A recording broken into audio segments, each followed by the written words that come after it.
Let's move straight to the world of boxing. The early hours of Sunday in Nigeria, but in Saudi Arabia, it was the night as Oleksandr Usyk, of course, 22-0 before now or now, entered it with the WBA, IBF, and the WBO belts, captured Tyson Fury, WBC and Liga titles to become undisputed. Now, the last time boxing had an undisputed heavyweight champion was in 2000, the Louis three-belt era.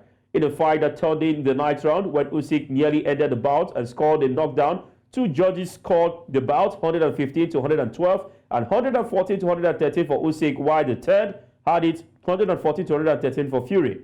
At 37 years, Usyk remains undefeated, securing his place in boxing history as the sole heavyweight world champion after almost a quarter century.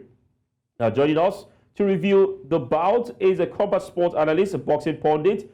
Bamidele Bakare joins us this morning. Good morning to you and welcome to the game. Yeah, good morning. How are you doing today? Yeah, doing very well. You were our guest on Friday night on Game On to preview the bout, and we're having you again. Was it a bout you expected? The outcome, actually, was it something you expected? Well, obviously, like I said, the fight could have gone anyway. And I said if the fight extends towards 10th round, we might see like an upset from Usyk, like a knockout. But I think Fury was saved from that. But to be honest with you, it was a great bout. It was a great performance by Usyk. So yeah, it was expected. It could have gone whichever ways, but it was expected. All right, some persons have shown concern about how Fury approached that bout. I mean, he came into the bout, some would say mind games, the way he came in so relaxed, not defensive as a lot of persons would want to see. Do you think that really played a major role in him losing that bout? Talking about Fury. Well, I think it was too playful in the ring, so I think that might have affected him to an extent. I feel if he had gone into the fight with seriousness, I think he could have done way much better. Because if you watch his bout, his second bout against Deontay Wilder, he went all out and it was all no jokes. Like he was really ready for the fight. I don't know what he was expecting, but he should have known that Usyk is not someone to just toy with. Usyk is not the kind of boxer you would play around with, try to be entertaining with. You have to go all out because Usyk wanted to win the fight. Usyk has never lost, like I mentioned. So having a mind of a champion, he would always want to be on that with that mind state. Like I want to win this fight because if you notice from the early hours of the fight, Usyk had it. Then at some point, Fury had it. He was delivering some pretty cool uppercuts, but he didn't keep up to it. So Usyk, going back to his corner, I think he developed a new strategy to go with the body shot, then go with an overhead because he's a taller guy. So obviously you can't easily get him with like straight up jabs. You have to go with an overhead, just like the way Joseph Parker fought Deontay Wilder. If you're fighting like a taller guy, you have to develop like a new strategy, which worked for Usyk, and it was an amazing performance. All right, then, Bamidele, one thing was the fact that both men were not able to knock each other out, which is good, which goes to show how difficult the bout was. Then again, at the end of the bout, Fury said that the judges basically awarded the bout to someone whose country was at war. That statement is quite controversial. Do you think, by any means whatsoever, the judges were a bit partial, giving the victory to Usyk? No, they weren't. To be honest with you, because there was a time when Fury was dominating, it was obvious. Then later on, when Usyk started dominating, it was also obvious. So I don't think they were being partial about it. I feel Usyk earned it because he delivered some pretty cool punches to the face. Fury had a cut to the face. He also had a cut to the face, but Fury had like a broken nose. Hey, it was obvious if you see the amount of heavy punches landed. At some point when Fury was landing the body shots and the uppercuts, they were good, but some of them didn't land as they should have. So but I don't think the judges were partial. They gave it like to the rightful winner of the fight. All right, let's look at still talking about the bout. I mean, there was a time that Fury was kept close and the punches came on from Usyk. I think in the 9th or 8th round, and the referee had to come in before the bell came in. Some had said that the referee did not do well in that particular aspect, that maybe he should just probably have allowed the bell instead of coming in between to count, make the 10 count for Fury. Do you agree, or you feel like the referee did the right thing coming in to stop at that time Usyk was throwing the punches? Okay, well, we are the ones outside the ring. We are not in the ring with the referee. So, and the referee obviously is professional. He's been doing that for years. He's legendary in what he does. So he at that moment he's like the decider. So it was his take. It was his call to have gone in to stop the fight. He might have his reasons for going in between the bell and the fight at that point. Maybe he was thinking, maybe after that, after he stopped it, if Fury was unable to go on with the fight, we would have said, oh, okay, maybe he was partial or what have you. But hey, at the same time, people will see it as being partial, like he shouldn't have saved Fury from the knockout. At the same time, it's not a certainty that Fury would get knocked out before the bell. But the referee should be in a better position to answer that question. All right. Just after the bout, Fury was interviewed, and he said he would want to activate a rematch and hoping to fight Usyk again. Now, going forward, it seems that Usyk is one who has conquered a lot when it comes to the world of boxing, especially with what he did with Joshua back to back, and now with Fury. Would you advise Fury to go for a rematch? And secondly, who do you think would stop Usyk with the kind of form he is at the moment?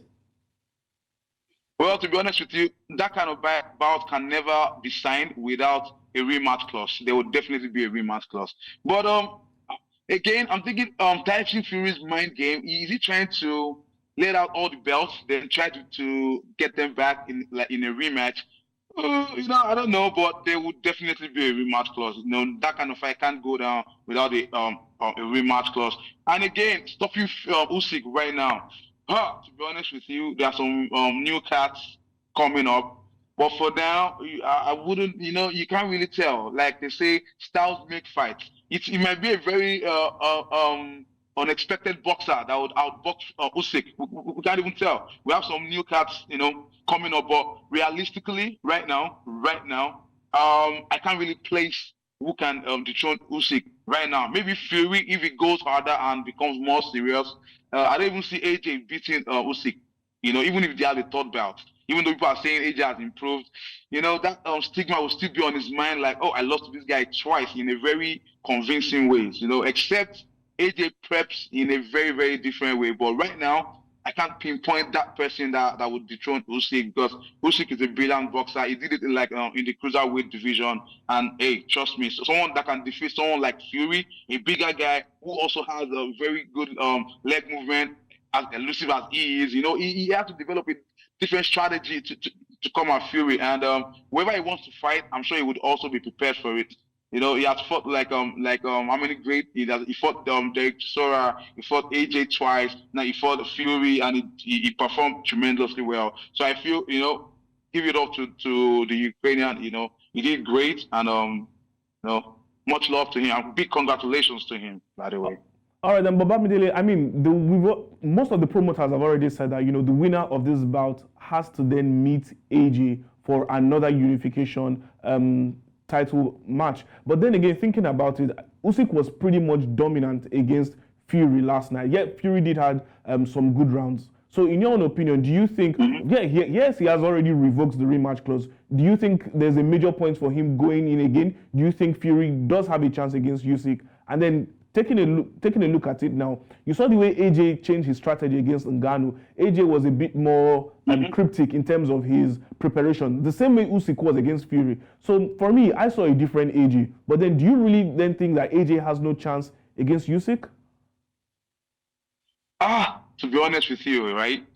AJ, I feel is this is my own take. I think AJ might stand a chance, but I feel AJ is still too rigid, on his foot to face Usyk. Usyk is too slick. He's too elusive. He's too slick. Before you know, he's right beside you. He even walked against Tyson Fury, who would think would even conquer all those things. But I think, again, if Tyson Fury can sharpen up his game, stop being just stop acting like a baby and just go to war. He has to have the mindset of going to war. I think maybe he could have done better if he had gone with the mindset of, I want to take this fight, and not trying to play all around. He did the same thing against Wilder in the first bout. He was playing all around. He got a knockdown. That was why he wasn't declared the winner in the first bout, and they made it a draw. But the second bout, he ended in round 7 or round 8 or something. So he was more serious. He shouldn't go against people like Usyk. And if you notice at some point in the fight, when Usyk saw that, okay, this is the mind game, even with your mind game, I was still able to get at you, Usyk also started stuff like that. So, I think Fury just lost it, but don't take that away from him. I think if he trains hard, maybe if he allows me into his camp, I give him some strategy, maybe. Yeah, but really, if he allows me into his camp, I give him some strategy because he had his chances. And but he lost them, and Usyk was able to deliver some pretty good punches to the face. Amazing, because it's not everybody who can get that kind of reach. So, you have to be very strategic to be able to hit that kind of guy, that kind of big guy with his height and everything. But we shouldn't take that away from him. That let's see if the rematch happens, let's see what he can come up with.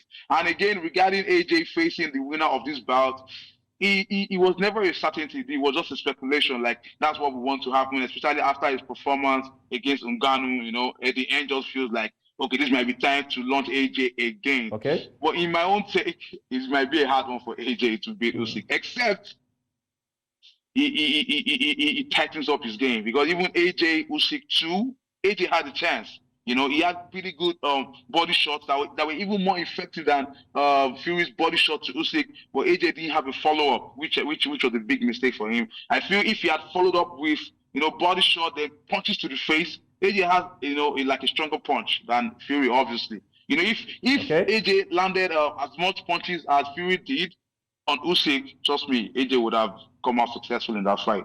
But for now, Usyk is a beast. All right, I must say thank you, Bamidele Bakare, for your quality time. It was an interesting conversation. And we just hope that you won't be like Wahab, who was given a first-round knockout in the undercard, because, of course, you want to go into camp with the boxers. But we know that, of course, maybe some, who knows? He could just be the next, trainer for big star. To be fair, I've seen Bamidele spy a couple of times, so I think he can hold his own. But I hope he's not the one in Bariga.